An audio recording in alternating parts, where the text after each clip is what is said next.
It's an album release party live on the radio. Spit it clearly so it's live at your stereo. Right here on Hip Hop Nation. Yes. DJ Envy's Tuesday Night Live is the people's choice. DJ Envy, DJ Hollywood, P-Dub, Joell Ortiz is in the building. Yeah. New project in stores right now. House Slippers, man. House Slippers. Yes. Now tell us about House Slippers, man. House Slippers is fantastic. Is it fantastic? That's it. Now, tell us the concept of House Slippers. Hey, man, I just wanted to let people know I'm in a real comfortable state of mind. You know what I mean? And I'm just talking about whatever I want to talk about on this album. You know what I'm saying? I'm taking you through a couple different moods. You know, whether it be celebrated on a record like Music Saved My Life with B.O.B. or whether it just be, you know, I don't really fuck with niggas. This new shit and on a record like Q&A and right, or just reminding niggas about bars on something like Cold World. Like it's just however I was feeling. You know what I mean? And that's what the House Slippers is symbolic to. Because I feel comfortable when I'm at home. Right. My slippers and my ball shorts and my tank top. Now you did it with Heat Makerz. Now how'd you link up with Heat Makerz? Organic. I was in the studio with Ermaine on the 5th floor in the same building that they work out on the 9th floor. And they heard I was in there, and they just came downstairs like, yo, no, you know, you working on some stuff. We'd like to play some stuff. We fans. And I went upstairs to listen to some stuff. We just vibed out as humans. And I recorded the whole album in their studio. So they did every track? They didn't do every track. They did a large majority of the tracks. Ill Minds did like 2.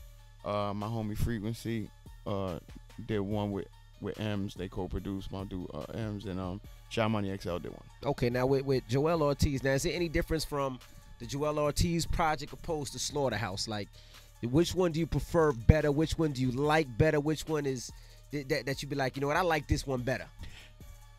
You gotta love them for different reasons. That's how I could just look at it. I mean, hanging out with Royce and Crooked and Joe is priceless, man. Those guys are my friends. And that vibe and that feeling in the studio with monsters, with other MCs is just unmatched. Like I love being in there, and I love seeing, you know, the records we come up with and listening back and beat selection. That whole process with Slaughterhouse is fun, man.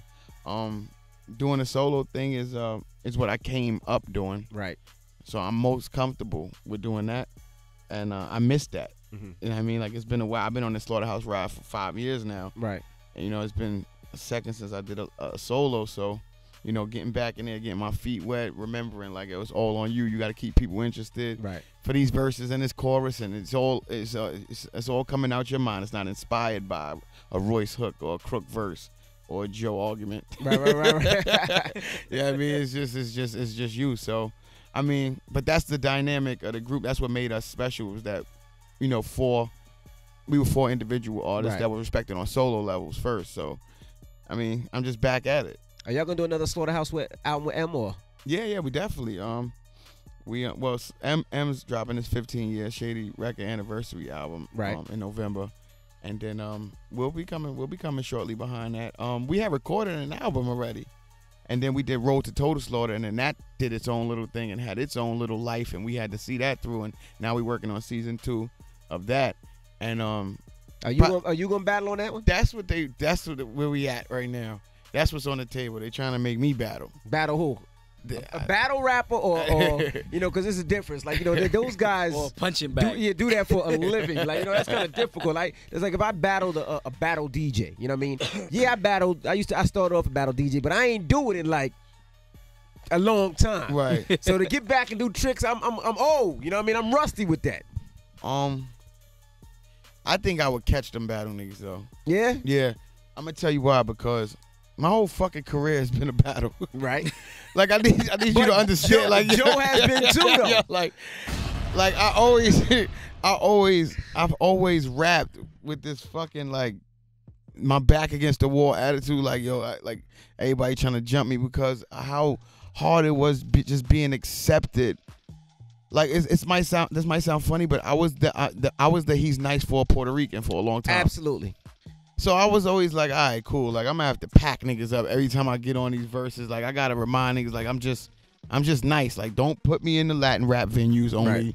Like, you know, I want to be over at SOBs when all the blacks are there. Like, come on, cut it out. Like, I can rap. Like, stop, guys. Like, yeah, like cut it out. So like, it's always been a battle. But no, really though, I really think I would I would stand up well in that ring because I have personality. Right. I understand what a battle is. Like, you know what I'm saying? Like, I've done them before.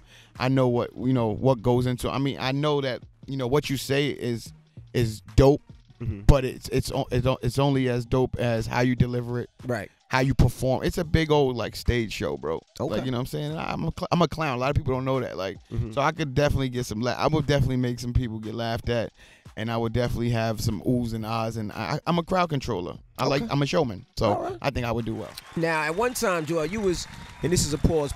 You were big, like muscular, like real big. When I seen pictures, I was like, damn, Joell is really lifted. What were you doing during that time? What got you so focused into to gaining weight and working out? I wasn't drinking, I wasn't smoking, I wasn't hanging out. That's all I was doing. You know what I mean? Like, I had replaced those things with the gym.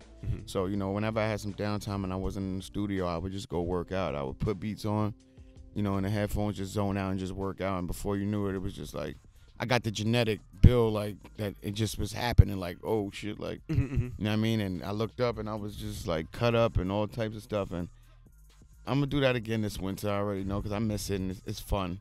But like, it wasn't like a big old like workout plan. It just kind of happened. Just kind of happened. Like, how long did it take you to get to that level? Because at one time, I remember chubby Joell Ortiz, and then all of a sudden it was like, this nigga must be using steroids. It was just. You know what? You know why it felt like that?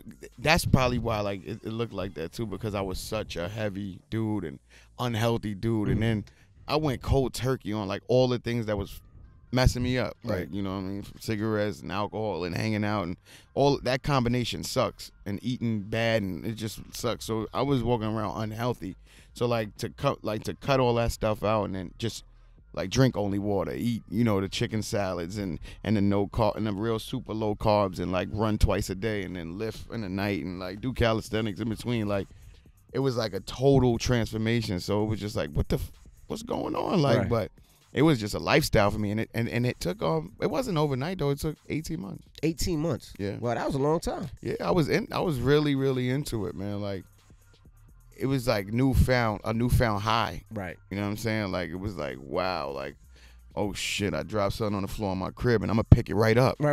Like like opposed to like, I'll get to it in a second. Like, I feel like crap. Right. Like, I don't want to bend over. Yeah. So now, are you still not smoking? You still not drinking? I don't smoke. Okay. I occasionally drink sometimes. Like, I'll never go back to what I was. Like, right. I'll never be that guy. Like, I was just sloppy drinking, like drinking to get drunk. Right. Like, now it's more like a social thing because I'm used to opening up. Right. With a little bit of alcohol. I mean, like, I'm not the most fun guy sober. I'm just being honest with you. And it's not that I'm not the same person. I just think that alcohol, for me, it just allows me to remove my guard a little more. Right. And just, open up a bit more. Like, when I'm sober, I'm a thinker. So I'm always like, wonder what this guy, I don't know this guy. This is the first impression. Who is this dude? Like, I don't trust nothing. And right, gotcha. Where, when I get a little sip of me, it's like, what's up, Joell? How you feeling? Maybe to become a friendlier guy. Yeah. Definitely. Friendlier guy. Definitely. Joell Ortiz is here. The album's in the stores right now. Now, Joell, this guy behind me, his name is Ermaine. He's from London. He, for the last, I would say, year, every day he meets me outside the radio station at 4 a.m. with a new CD.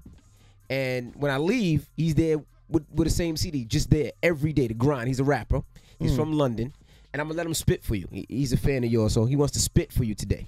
Okay, cool. All right, it's no battle. I want you to do. I was like, I'm here to I'll listen. So I'm gonna let you spit for him. So, I give him a shot because like you don't see that anymore. Nah, you gotta.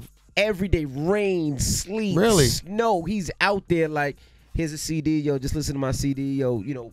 Just give me a shot. What do you think? Not even like play my shit. Just what do you think? What do I need to work on? What do I need to correct? And I'm like, damn, you don't see that no more. Nah, you don't see. I honor that. I respect that, bro. You keep doing things like that, and people will be bringing CDs to you. Now, independent is the route you went with House Slippers. You did it with Penalty. Yeah, shout out to Neil Levine and everybody over at Penalty. Now, how was it doing the independent route? With Slaughterhouse, of course, it was a major label, so you had a little more help.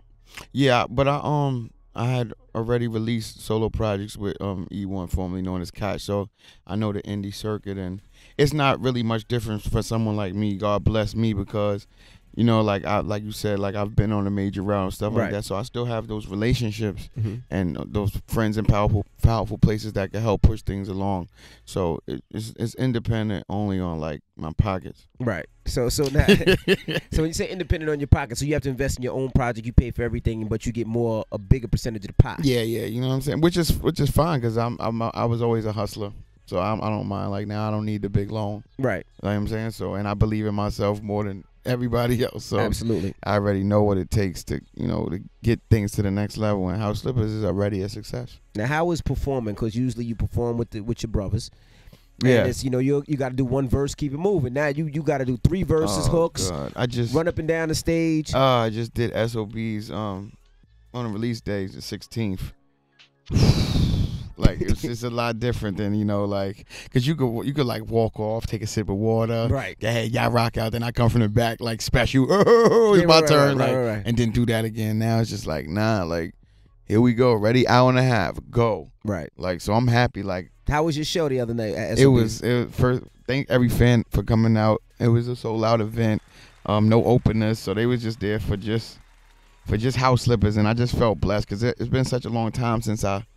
You know what I'm saying? Since I did me, like, you know what I mean? So just being up there, I got caught in the moment on one record, you know what I mean? Like, just had to stop rhyming, like, because it was just like, chants like Joell, like, you know what I mean? And it was just like, it was overwhelming. It was dope. Right. So now, when you perform that, did you get tired? Did you get beat? No, I'm happy. Like, momentum was there. It was like, nah. Nah, I remember, like, it's so much different from the old solo sets where it's just like, in my mind, like, come on, dude, get through this. You got 3 more records. Right. And now it was just like people from the side, like, pointing at their watch, like, come on now, you got to get off. Right. You know what I mean? So it was more work, but I wasn't fatigued. It was just more work than I'm used to with Slaughterhouse. Gotcha. So I feel a lot better on stage. I got more breath control. I'm giving it up more. Like I can actually. I thought about crowd diving. Like. I've never thought about that, yeah. But it was just a thought. Next project, next album, you gonna stay independent or what you gonna do? I'm just gonna record, and however it takes its course. Like this is crazy. Like the album is out a week, right? And it's already like I'm already recording again for the next because we in that fast pace. Society, right now, like it's just like, all right, yeah, that was great. Like you drop a freestyle that the net goes crazy for on Monday, and then Wednesday it's gone. Like no one remembers it. Nope. So if you don't keep up, like you know what I mean. So I'm just recording. Do you hate that though? Because we grew up from the mixtape era where you heard a freestyle. A freestyle was on a mixtape, then it was on everybody's mixtape, then it was on radio, then it was in the club, and that freestyle rocked for a minute. Yeah, I remember that era. I also remember like your favorite artists like dropping once every year and a half. Right. Like and it wasn't. I mean, it was just like, all right, cool. Like we gonna still rock this album until you drop your next joint. Like, and it's just crazy. I was speaking to a DJ because we was talking about, like I was telling them like, yo, it's a lot on. Especially MCs, like it's a lot on MCs when they do these radio runs, to be honest with you, because people want to hear you rhyme. Right. Like, that's when people want to hear you rhyme, they ask you to rhyme. Right. You know what I'm saying?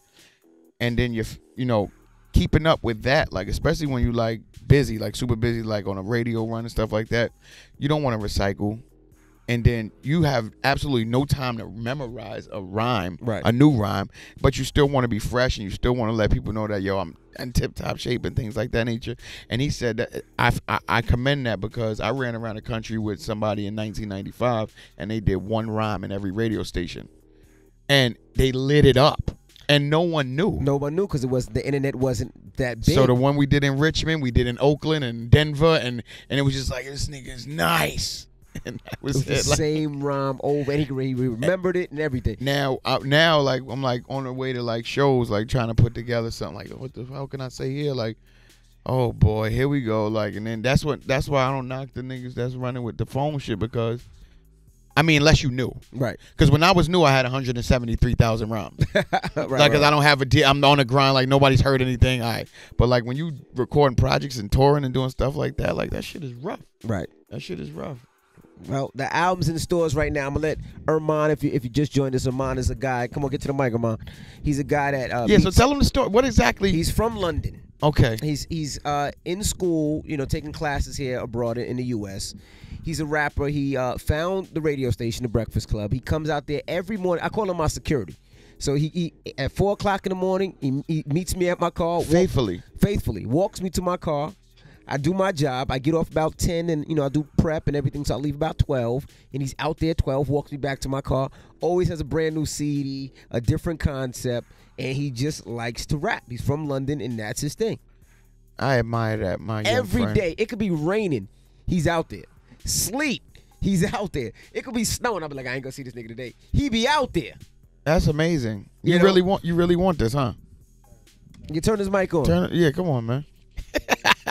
Got his mic on? Check. You gotta go to the other mic. Go yeah, to come over here. Go. Damn.